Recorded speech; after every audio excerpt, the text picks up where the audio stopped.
I remember the exact moment the world shifted. Not in slow motion like they say, no. It cracked fast. Clean. Like a plate dropped on tile. The envelope was thick. Cream-colored. Fancy enough to be a wedding invite. I thought it was another reminder for some cousin's third wedding. Until I saw the names. You were cordially invited to the union of Claire Thompson and Ryan Miller. Claire. My Claire. And Ryan? My brother. I didn't drop the invitation. I didn't scream. I just stood there in the hallway of my apartment, blinking like I misread it. But the gold embossing stayed the same. The date was set. 3 weeks from today. You don't forget the woman you were supposed to marry. And you sure as hell don't forget the man who walked you through childhood, helped you bury your dog in the backyard when you were 10, and then, apparently, buried a knife right in your back. Claire and I were engaged for 14 months. We had booked a venue. She picked the colors. I built a playlist. We even named our future kids one drunk night in Miami. Noah if it's a boy, Elle if it's a girl. And then poof. 3 months ago, she said she needed space to find herself. Turns out, she found herself in my brother's bed. I didn't RSVP. I didn't have to. I was already going. But I wasn't going alone. Fast forward to the wedding day. I showed up in a black suit, sunglasses hiding the rage underneath. My arm? Draped with someone who could shut down a room. Her name was Naomi. Not a model, but looked like one. A friend of a friend I had met at a gallery a week ago. When I told her the story, she said, "Let's burn it down." I liked her immediately. As we walked into the reception hall, ivory roses, golden archways, everything reeking of Claire's need for attention, I felt everyone turn. The betrayal was fresh in their eyes, not just mine. Some whispered. Some looked away. But most watched. Claire stood under the floral canopy, white dress shimmering like nothing ever happened. Ryan stood next to her, grinning like a fool. That same stupid grin he had when he used to steal my Halloween candy. Only now, it was my life he stole. Then it happened. The moment that flipped the script. Ryan took the mic during the vows and said, "Claire's always had high standards. But she told me once, I was the one she should have chosen first." Laughter. From the guests. Even Claire chuckled. They were mocking me. At my ex-fiancée's wedding. With my brother. But before I could even breathe, Naomi let go of my arm. Walked forward. Heels echoing on marble. She didn't ask permission. She reached the center of the room, locked eyes with Claire, and said, "Actually, I'm her upgrade." Gasps. You could hear the air suck out of the room. Every neck turned. Every camera dropped. Because Naomi wasn't just beautiful. She was her. The woman Claire had left me for 3 years ago. During a break. The same one she said was just confusion. I never found out her name then. But now I knew. Claire's jaw dropped. Ryan froze. Naomi smirked and leaned into the mic someone forgot to mute. Guess the groom's not the only one who got leftovers. I didn't have to say a word. Naomi just winked at me and walked back, looping her arm through mine again like this was all rehearsed. The silence was deafening. And that was only the beginning. Ryan tried to laugh it off, but it came out forced, cracked, and thin. Claire's face was pale, her lips twitching like she couldn't decide if she should scream, cry, or bolt out the back. I just stood there, letting the wreckage unfold like some twisted opera. Naomi leaned toward me and whispered, "Let her sweat." God, I like this woman. Claire stammered something about not the time, and this isn't true, but no one was buying it. Not after that mic drop. The crowd turned awkward. A few guests got up. Some pulled out their phones. Ryan? He was just standing there, blinking, processing. Because here's the thing. Claire hadn't told him. She thought that little part of her past, what she called a moment of weakness, was buried. She never thought Naomi would walk in. And definitely not on his arm. But that's the thing about betrayal. It always leaves footprints. And I had followed them all the way here. After the shock settled into the room like fog, the ceremony tried to continue. Claire's voice trembled as she tried to say her vows. She kept looking at me. At Naomi. At Ryan, who was now visibly sweating through his collar. Then I got up. Walked toward the front like I belonged there. People gasped again, thinking I was going to throw hands or make a scene. But I just walked straight up to Ryan and handed him a small envelope. He opened it. Pulled out a photo. A photo of Claire and Naomi. Naked. Kissing. In my old apartment. Found this in the sock drawer 3 years ago, I said, voice calm. Claire told me it was nothing. A phase. Said she didn't even know her name. I turned to Naomi. She lied. Claire lunged forward, snatched the photo, and started tearing it into pieces, her hands shaking. This is disgusting. You're disgusting. This isn't what today is about. But nobody was listening to her anymore. I looked at my brother. You know what hurts, Ryan? Not that you stole my fiancée, but that you thought I wouldn't find out. That you thought you were better than me. He tried to say something, but nothing came out. So I left. With Naomi. Together, we walked out of the gold-plated disaster and into the sun. Naomi lit a cigarette and offered me one. I don't smoke. But that day, I did. We didn't speak for a while. Just let the silence sit between us. And then she said, "You handled that better than I thought." I laughed. Not done yet. Because what Claire and Ryan didn't know was that I wasn't just there for the drama. I had something else. Something worse. And I was going to deliver it by morning. That night, I didn't sleep. Naomi crashed on my couch, her heels tossed somewhere near the door, her jacket draped over a chair like she'd lived there 100 times before. I sat at the kitchen table with my laptop, a whiskey glass sweating beside me, and the final piece of my plan lighting up the screen. Emails. Screenshots. Transfers. You see, when Claire left me, she didn't just break my heart. She left traces. Dumb ones. She forgot I set up her email when we moved in. Forgot I had access to the shared drive she used for work. Forgot I built the damn spreadsheet she logged her freelance hours into. Except those hours didn't match up. What I found, over weeks of painful digging, were transactions, wire transfers between her and Ryan. Strange amounts. Repeated every few weeks. Labeled as consulting. I dug deeper and found they were pulling money from my late mother's trust, something Ryan was managing after Mom passed last year. That was the real betrayal. Not the affair. Not the wedding. They were stealing from her grave. I sent the file to a lawyer friend in the morning. The kind of friend who doesn't blink when you say, "I want them bled out, legally." He promised movement by Monday. By the time Naomi woke up, made coffee, and slid into the chair across from me, the gears were already in motion. "You look like hell," she said, sipping casually. "Feel like it," I said. "Ready to be a villain yet?" I smiled. "I think I already am." The next 48 hours moved fast. Ryan called. I let it ring. Then he texted. "We need to talk. Please." I didn't answer. Claire sent a paragraph-long essay about how Naomi violated her privacy, how I ambushed her special day, how she was hurt. I replied with one word. Soon. What they didn't know was that I had booked an appointment at the bank the same day Claire walked out on me months ago. I'd removed her as a beneficiary. Changed the locks. Froze joint assets. I just never told her. She assumed I was still dumb and hurt. She forgot I was patient. On Wednesday morning, I got the call from the lawyer. "You were right," he said.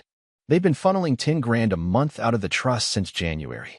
And that account was for your mother's medical charity, not their lifestyle." I asked, "Can we hit them now?" He said, hard. Later that afternoon, I was at work when I got a text from Naomi. Turn on the news. Local headlines. Online. Live. Wealthy couple under investigation for embezzlement of family trust funds. Sources say betrayal may be involved. The photo beneath it? Claire in her wedding dress. Ryan beside her, hand half raised like he was trying to block the camera. I leaned back, exhaled, and smiled. It wasn't over. But now we were even. That night, my phone buzzed nonstop, calls from unknown numbers, old friends suddenly checking in, distant relatives who hadn't spoken to me in years now wanting to grab coffee. But I ignored it all. The only call I answered was from Naomi. She didn't say hello. Just, "They're scrambling." I could hear the sirens in the background. She was parked down the street from Claire and Ryan's house, watching, narrating, sipping an ice drink like it was popcorn-worthy. Claire's crying. Ryan looks like he's about to throw up. Their attorney just showed up in sweats. Real classy. "You enjoying this too much," I muttered. She laughed. Not enough. The next morning, Claire finally showed up at my door. No warning. No text. Just 3 hard knocks like she still owned a key. I opened the door, half expecting screaming, excuses, maybe even tears. But what I got was worse. She stood there in designer sunglasses, hair perfect, mouth tight. "You set us up," she said, low and sharp. "No," I replied. "You set yourself up. I just gave the world a front row seat." She pushed past me into the apartment like this was still her place. "You had no right. That money wasn't even yours. It was Mom's. It was for the hospice wing she wanted built in her name. You used it to lease a BMW and book a honeymoon in Tulum." She rolled her eyes. "You're still so dramatic. Ryan and I had plans, real ones. That money would have tripled in a year with our investments.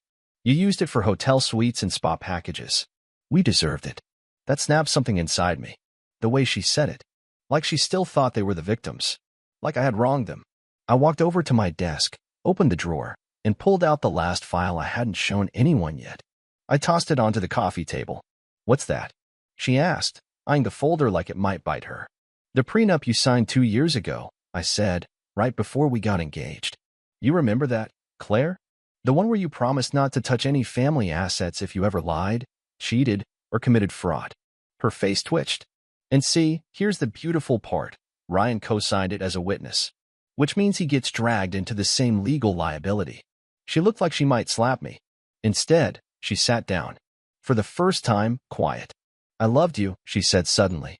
You used me, I replied. Maybe at the end. But in the beginning? I did. She took off her sunglasses then, and yeah, her eyes were red. But I didn't feel sorry for her. Not anymore. Whatever love had once lived between us was a carcass now, rotting and hollowed out by greed. Why him? I asked, needing to hear it out loud. She swallowed. Because he made me feel powerful. Like I was the one in control. And I didn't? You made me feel safe. And bored. There it was. The truth in its ugliest form. She stood, adjusted her bag. You win, okay? Are you happy? I didn't answer. Because it wasn't about winning. It was about finally knowing what I'd been sleeping beside all those years. She walked out without saying goodbye. No apology. No promise to fix things. Just like that, she was gone. Naomi showed up an hour later, 2 coffees in hand. She saw my face and didn't ask questions. Just sat beside me and handed over the cup. She came. She finally asked. Yeah, and? She said I was boring. Naomi snorted. Then she's the dumbest smart thief I've ever met. I laughed. Not because it was funny, but because it was real. All of it. The pain, the shock, the rage, it had finally moved through me. And now, all that was left was clarity. Over the next week, things unraveled for Claire and Ryan faster than I ever could have planned. Their joint accounts were frozen. The trust fund audit went public. Ryan got suspended from his job pending investigation, and Claire's influencer deals, yeah, the ones she used to flaunt as proof of her independence, all vanished overnight. One by one, brands quietly backed away. No one wants to collaborate with the face of a scandal. And through it all, they tried to spin the narrative. Ryan posted some long-winded apology on Facebook, blaming mismanagement and miscommunication, begging people not to jump to conclusions. Claire reposted it with a black heart emoji. But screenshots don't lie. And the people who once laughed at their wedding suddenly weren't laughing anymore. I stayed quiet. Let the silence speak for me. Until one night, I got a call from Dad. We hadn't spoken much since the engagement ended. He was always neutral, the classic both sides guy. But tonight, his voice was different. Heavy. Son, he said, I didn't know. About the money. About Claire. Any of it. I could tell he meant it. And I could also tell he was ashamed that his oldest son had betrayed his youngest, that his daughter-in-law had gutted our family in public. He paused, then added, if your mother were alive, she'd be proud of how you handled it. That one hit deep. I thanked him, hung up, and just sat there for a while in the dark. Naomi was asleep in the other room. She'd been staying over more. Not officially. No declarations. Just there. She never asked what we were or where it was going. She didn't need to. She just stayed. And maybe that's what I needed most. The next morning, a video started circulating online. Naomi had posted it without telling me. A simple montage, clips from the wedding, snippets of their vow exchange, the mic drop moment, and then Claire's breakdown. All set to a haunting piano track. Title, What Betrayal Looks Like. It hit 300K views in 2 hours. Claire tried to report it. Failed. Ryan commented, this is cruel. Naomi replied, so was stealing from a dead woman. People ate it up. Twitter lit up. TikTok duets. Memes. Hashtags. But for the first time, I didn't feel like a victim anymore. I felt free. A few nights later, Naomi and I sat on the balcony, watching the city buzz below us. She lit a cigarette, leaned back, and asked, so what's next? I looked out at the skyline. Closure, I said. You think you've got it? Not yet. But I'm close. She nodded. Well, when you get there, don't let them back in. Not even in your head. I won't. She took a drag, exhaled slowly. I like this version of you, she said. The one that doesn't flinch anymore. I didn't respond. Just reached out, took her hand. She didn't pull away. Maybe that was enough for now. A week passed, then another. The headlines faded. The noise dulled. The world, as it always does, moved on. But Claire didn't. She started showing up in my messages again, first anonymously through burner accounts, then directly from her own. Some of them were angry. Some sounded almost desperate. "You're ruining everything we built. Please talk to me. I didn't think you'd go this far. I miss the old you." I never replied. But one morning, I made a mistake. I clicked on a voice message. Her voice flooded my phone. Soft, rehearsed. "Jake, I know you think I'm some monster. Maybe I am. But you weren't perfect either. You always needed things to be stable, calm, neat. And I needed more. I needed to feel alive." I deleted it before it finished. She didn't want forgiveness. She wanted control again. To find some lever, some weak part of me she could press into until I cracked. But I was done breaking for her. Meanwhile, Ryan had gone full ghost. Deleted socials. Moved out of the apartment they were sharing. Word had it he was staying with a college friend in Idaho, regrouping. I wasn't surprised. Ryan was never the type to face a storm. He hid and waited for it to pass. Claire, on the other hand, kept clawing for attention. She started posting again, cryptic captions, moody filters, shots of her healing in luxury spas. I saw one where she quoted some garbage about rising from ashes. The comments? Brutal. And Naomi? She was still around. Not in a clingy way. We weren't together in the traditional sense. No labels. Just long talks, shared meals, quiet mornings. I liked how easy it was. She didn't need me to be anything except honest. One night, we sat watching some bad horror movie. Halfway through, she turned and said, "So, are you gonna close the loop?" I knew what she meant. Claire had destroyed more than a relationship. She'd poisoned family. She desecrated the memory of my mother for personal gain. And while part of me wanted to walk away and never look back, another part whispered, "Burn the rest down." So I wrote her one final message. "You want closure? Here it is. I loved you. I trusted you. I would have built my life around you. But you threw it all away for a cheap thrill and a chance to feel superior. I don't hate you. I just see you clearly now. You're small. And I'm done giving you power." I hit send. Then blocked her. Everywhere. It wasn't dramatic. No fireworks. But something shifted inside me, something permanent. Naomi read the message over my shoulder. When I turned to look at her, she just smiled and said, "Now you're free." And she was right. Because for the first time in years, I wasn't clinging to what was, or bleeding from what could have been. I was done. With her. With Ryan. With all of it. Just me, a calm mind, and a woman who didn't need to fix me, only stand beside me while I fixed myself. 3 months later, I stood at the edge of a rocky cliff in Oregon, ocean roaring below me, salt in the air. Naomi was a few steps behind, camera in hand, capturing the sunset like it was a religion. I wasn't sure when we decided to take this trip, only that we both needed to get out, breathe new air, feel something that wasn't polluted by memory. I hadn't thought about Claire in weeks. That realization hit me harder than I expected. Not because I missed her, because I didn't, but because, for the first time in years, she wasn't occupying space in my mind. No more late-night analysis. No more digging for reasons. No more hoping she'd feel sorry. She was gone. And I was still here.